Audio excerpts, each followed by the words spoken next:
আসসালামু আলাইকুম ওয়া রাহমাতুল্লাহি ওয়া বারাকাতুহু।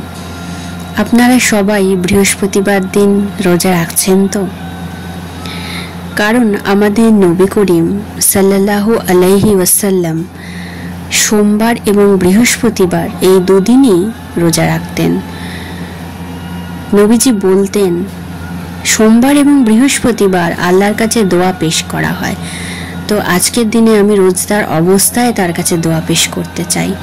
সেই জন্য নবী করিম সোমবার এবং বৃহস্পতিবার নফল রোজা রাখতেন।